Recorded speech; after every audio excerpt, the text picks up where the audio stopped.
ನಮಸ್ತೆ ಸ್ನೇಹಿತರೆ, ಇವತ್ತು ನಾವು TET 2024 ಹಳೆಯ ಪ್ರಶ್ನೆ ಪತ್ರಿಕೆಯನ್ನು ನೋಡುವ.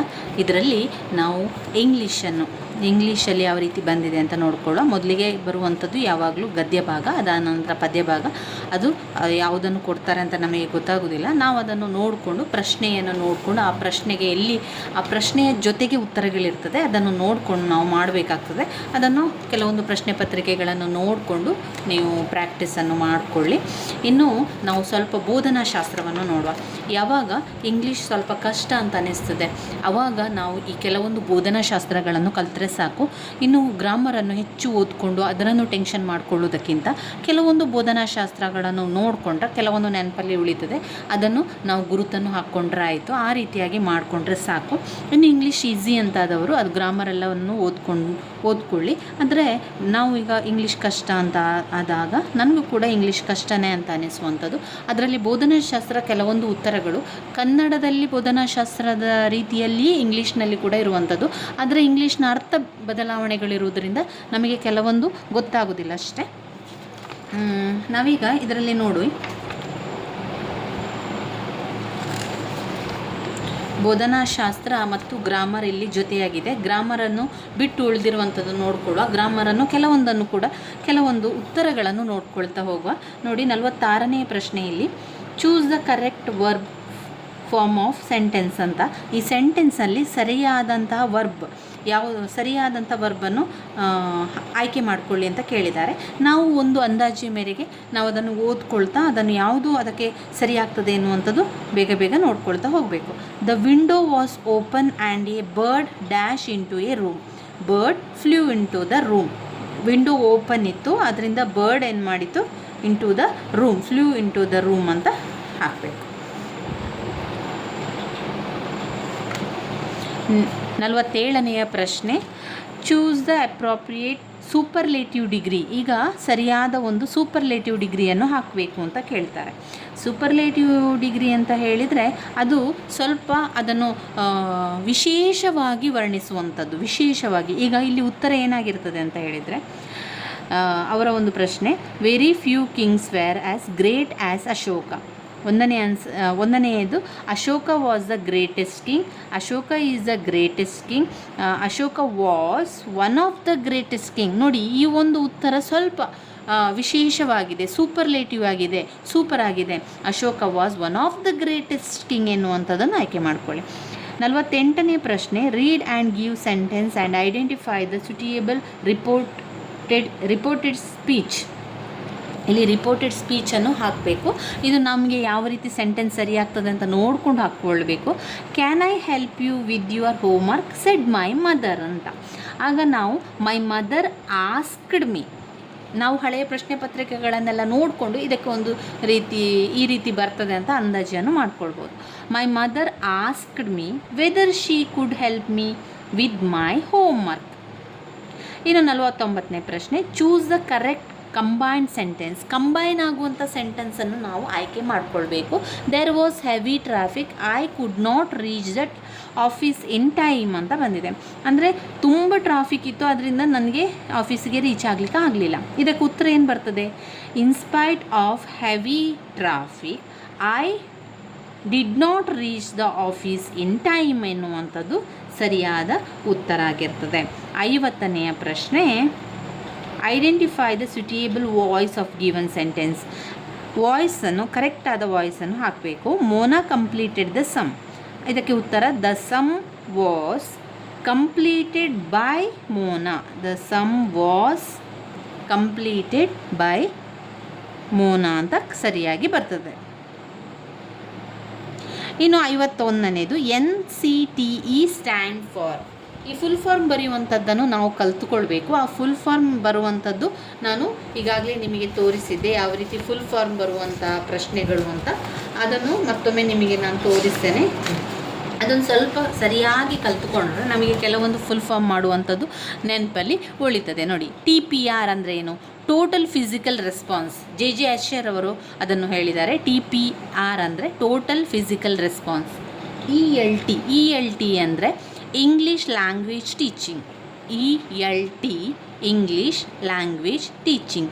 ESL English second language, ESL English second language, L1 is a language 1, L2 is a language 2 ಎನ್ನುವಂಥದ್ದು.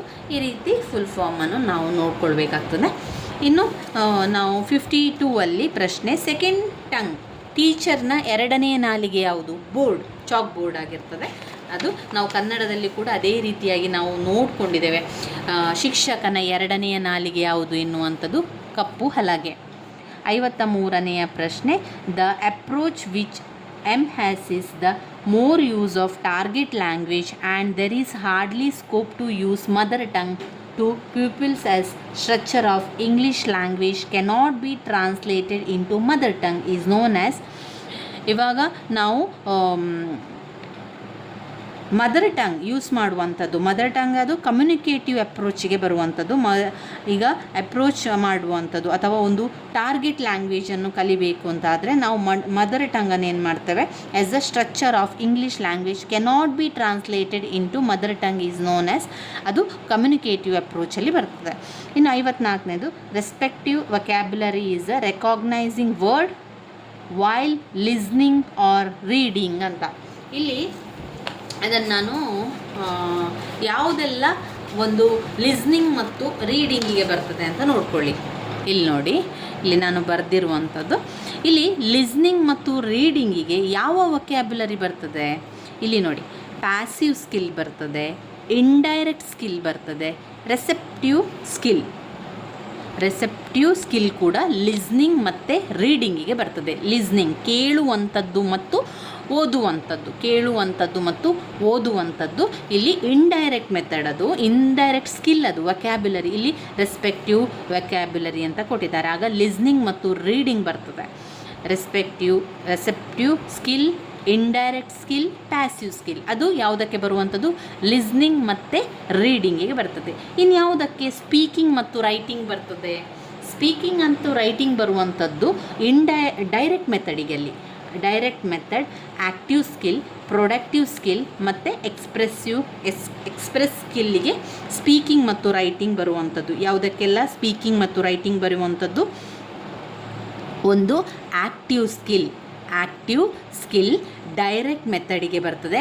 ಡೈರೆಕ್ಟ್ ಮೆಥಡ್ ಪ್ರೊಡಕ್ಟಿವ್ ಸ್ಕಿಲ್ಲಿಗೆ, ಎಕ್ಸ್ಪ್ರೆಸ್ ಸ್ಕಿಲ್ಲಿಗೆ ಬರ್ತದೆ. ಯಾವುದೆಲ್ಲ ಹೇಳಿ?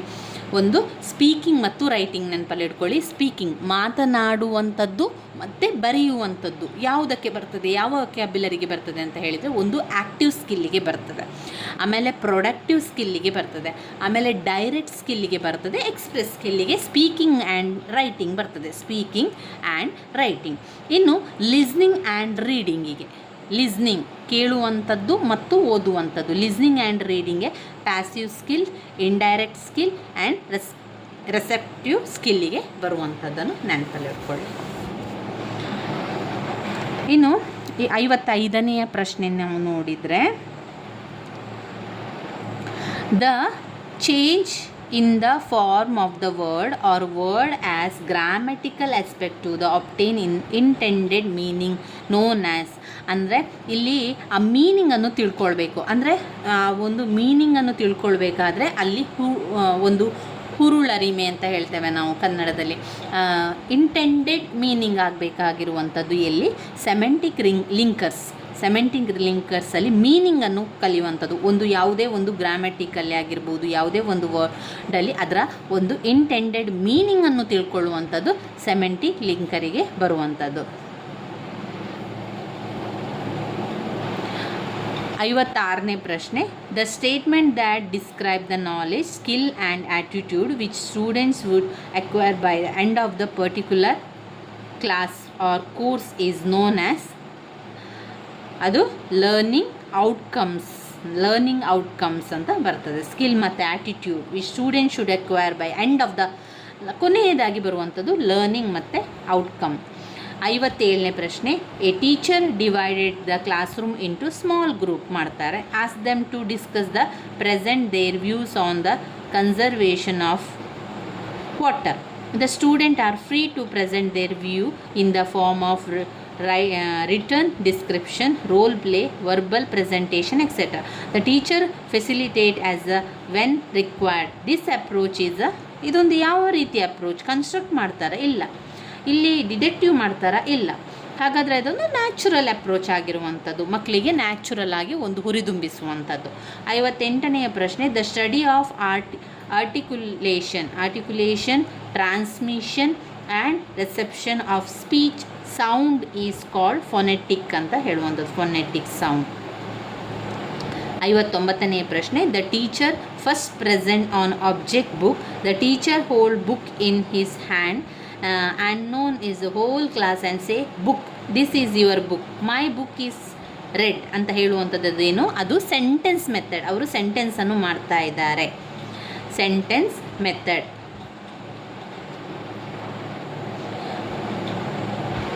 ಇನ್ನು 60ನೇ ಪ್ರಶ್ನೆ, assessment is made along with the teaching of lesson through out the academic year which includes oral test. ಇದು oral test, ಇದು ವರ್ಷ ಪೂರ್ತಿ ಪರೀಕ್ಷೆಗಳಾಗ್ತಾನೆ ಇರ್ತದೆ. ಇಲ್ಲೇನು ಮಾಡ್ತಾರೆ ಅಂದರೆ ವರ್ಷ ಪೂರ್ತಿಯ ಒಂದು ನೋಡೋದಲ್ಲ, ಇಲ್ಲಿ ಅವರೇನು ಮಾಡ್ತಾರೆ ಅಂದರೆ ಓರಲ್ ಟೆಸ್ಟ್ ಮಾಡ್ತಾರೆ, ಕೋಕರಿಕ್ಯುಲಮ್ ಆ್ಯಕ್ಟಿವಿಟೀಸ್ ಎಲ್ಲ ಹಾಕ್ತಾರೆ. ಅದು FAಯಲ್ಲಿ ಬರುವಂಥದ್ದು, ಫಾರ್ಮೇಟಿವ್ ಅಸೆಸ್ಮೆಂಟಿಗೆ ಬರುವಂಥದ್ದು. ಇದು 2024ರ ಇಂಗ್ಲೀಷ್ TET ಪ್ರಶ್ನೆ ಪತ್ರಿಕೆ. ನನ್ನ ವೀಡಿಯೋಸ್ ಎಲ್ಲ ನಿಮಗೆ ಇಷ್ಟ ಆಗಿದ್ದರೆ ಲೈಕ್ ಕೊಡಿ, ಶೇರ್ ಮಾಡಿ, ಸಬ್ಸ್ಕ್ರೈಬ್ ಮಾಡಲಿಕ್ಕೆ ಮರಿಬೇಡಿ. ಹಾಗೆ ಹಳೆಯ ಪ್ರಶ್ನೆ ಪತ್ರಿಕೆಗಳನ್ನೆಲ್ಲ ನೋಡ್ತಾ ಹೋಗುವ, ಅದರಲ್ಲಿ ಬೋಧನಾಶಾಸ್ತ್ರಕ್ಕೆ ಬಂದಿರುವಂಥದ್ದನ್ನು ಮಾತ್ರ ನೋಡ್ತಾ ಹೋಗುವ ಸ್ನೇಹಿತರೆ. ಧನ್ಯವಾದಗಳು.